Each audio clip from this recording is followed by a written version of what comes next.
Hi, I'm Angela Ambrosia, and today I'm talking about the way our bodies can be actually free from all that conditioning that we've had for thousands of years around how we perceive our bodies, how our bodies haven't served us, how our bodies are not good enough, how our bodies somehow have let us down and failed.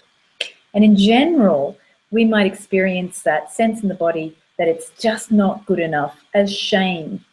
So a lot of our relationships have become a place where we repeat and re-experience feelings of shame that are non-verbalized.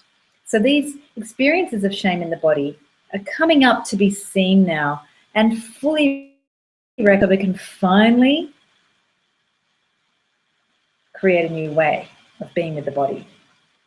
This doesn't mean that when you have an experience of shame, that it's going to be as simple as changing your focus and creating a new body image. Evolution is never that simple.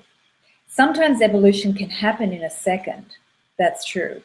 But when it comes to the body, what we're experiencing now is a very important period of re-establishing a foundation of what this body is going to be for our future generations. If you consider what your parents thought about and said about and experienced with their bodies, right now today, we have a very different experience of our bodies. A typical example is working out the core or focusing on your ab muscles. These words were never even used 30 years ago.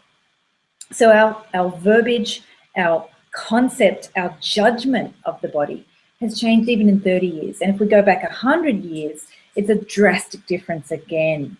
So we're really seeing all of these concepts, feelings, judgments about our bodies and the experience of having to somehow be ashamed or hide things about our bodies really coming up right now to be seen.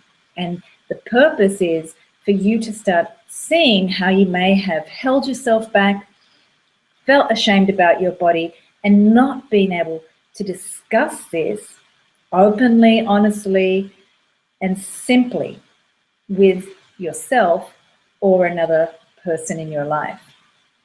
So even in your friendships, you may have seen that many times you've wanted to express a sense of not being complete or not being able to share with your body, but you've somehow edited your language, or you've held yourself back from telling someone how you feel when they said something.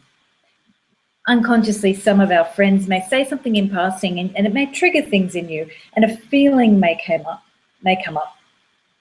And our conditioning, the way we're brought up is not to say what we truly feel, because we're scared of maybe losing that friendship, of giving the wrong idea to that person, of making them think something that may make us look bad. So most of our conditioning for thousands of years has been to try and please others, to fit in, and also to not look at our bodies in a way that we may have to actually share any feelings of being ashamed or uncomfortable. Right now, we're discovering that those feelings can no longer be unexpressed. That doesn't mean you have to go around and tell everybody, hey, I didn't like it when you said this. I felt uncomfortable when you said that. I didn't feel good in my body.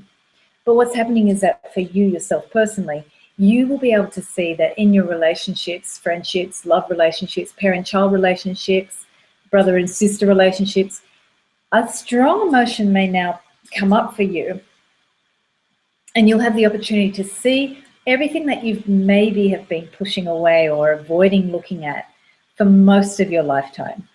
So any early childhood stuff, things that happen in your teenage years, things that happen in past relationships that you somehow kept on putting down and chipping away at your body. Now all of that hurt feelings are coming up for you to be seen, and they're meant to be triggered in your relationships.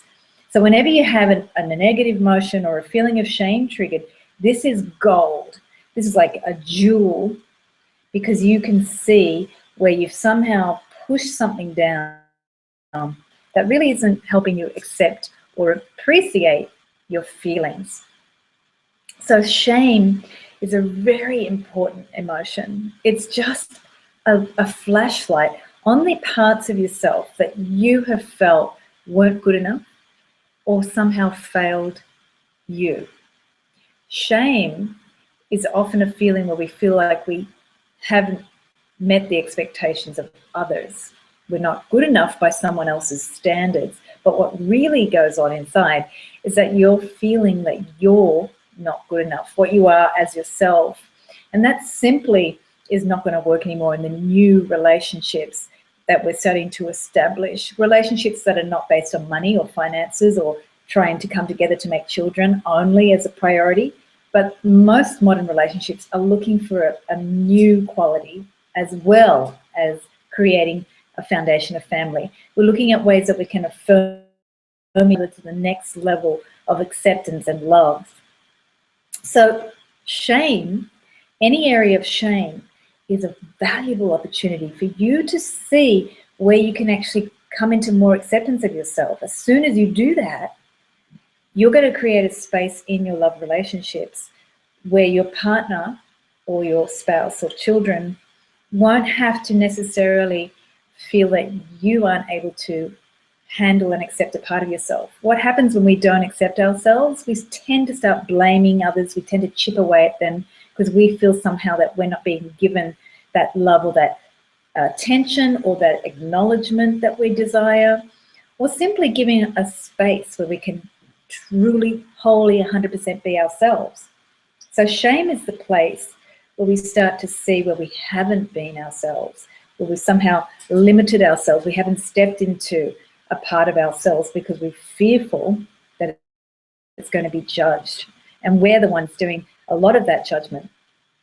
So shame is the opportunity for you to start seeing where you can own parts of yourself. And relationships where those emotions are triggered are important workstations or playstations. I love that word, PlayStation. It's a computer game that might be outdated now, but it's a place where you can begin to explore, to play. Relationships are not just about practical needs anymore. They will always serve practical needs. We need relationships to provide comfort, and we need relationships to help us grow.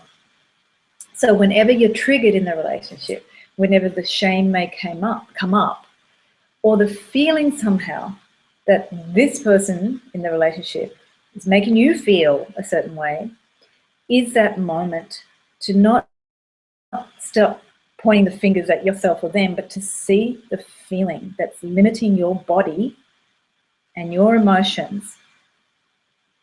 So shame is showing you that limit. And then all your job is to see, okay, I've been limiting myself or feeling this way, and then you don't have to do anything else, because our job right now in creating this place beyond shame where we're free of shame is to see how we've been doing a pattern that really no longer serves us. And so for a period, we may just have to keep on reviewing our feelings that are triggered and seeing how they're limiting us or stopping us from feeling free. And for others, you'll actually be exploring what it looks like if I didn't have this shame. So you do need to try and invite your imagination into what could it be like if I was free of shame, what would I do? If I had no limits on my body, what would I do? If I could do anything with this body right now, what would I like to do? And this is where we can begin discussions also about intimacy.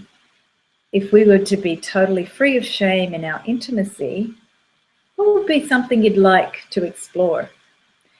What happens with shame that's programmed in the body is that it stops us from getting playful and imaginative with the body.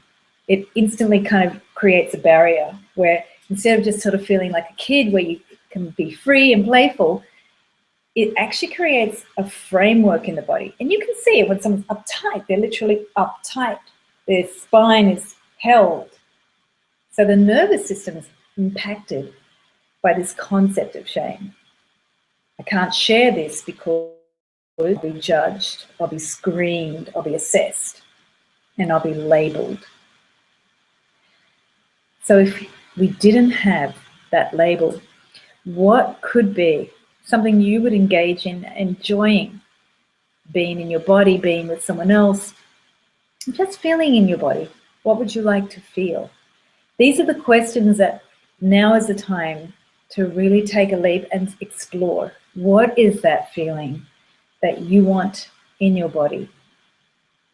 No limitations, no judgments. Explore, play, breathe. Experience what it could be like, even if you don't have that reality now. The imagination is your most powerful tool, and it allows you to explore and expand, even if your real life says otherwise, shows you that you don't have that love that you want, or you don't feel free in your body. Your body, I say, is your best friend, and it's always there waiting for you to listen to it. So shame is an important tool to show the parts of your body where you've shut down, limited, or said not good enough, or I don't want to look at that. And the body's always waiting patiently, timelessly, for you to just say, I'm ready to look. I'm ready to just see.